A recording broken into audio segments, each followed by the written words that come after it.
مرحبا. إن شاء الله تكونوا بخير. هذا الفيديو هو تتمة للفيديو السابق، نحكي فيه عن إيقاع اسمه إيقاع الصوت الشامي.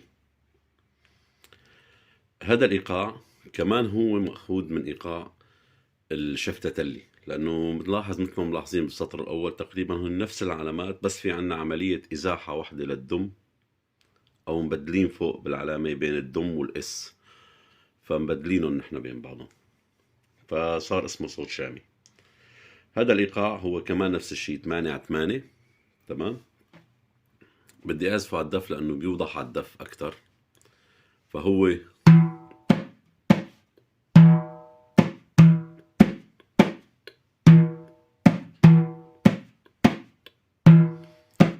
استك استك استم استك دم استك استك استم استك دم استك استم استك دم استك استك استم استك.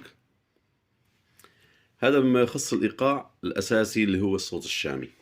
هذا الإيقاع نفسه يعزف بالخليج، يستعملوه بالخليج، و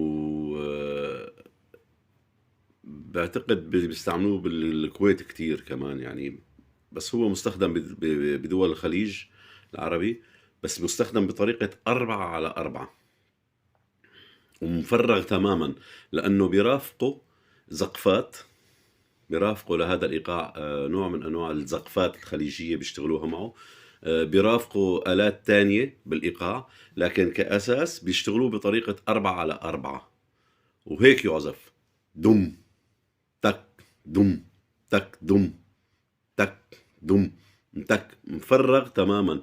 ليش؟ بسبب انه بيعبوه او بيشتغلوا معه، بيرافقوا معه بالزقفة او بآلات تانية، طارات او هيك شيء. تمام. فيعزف بالخليج بهاي الطريقة اللي هي 4/4.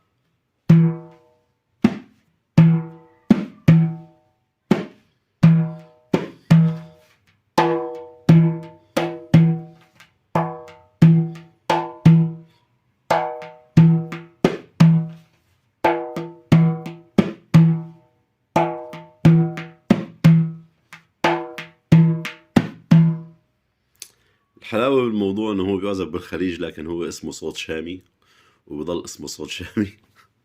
واتمنى تكونوا وصلت المعلومة، وشكرا كتير لكم، نشوفكم بالفيديو الجاي.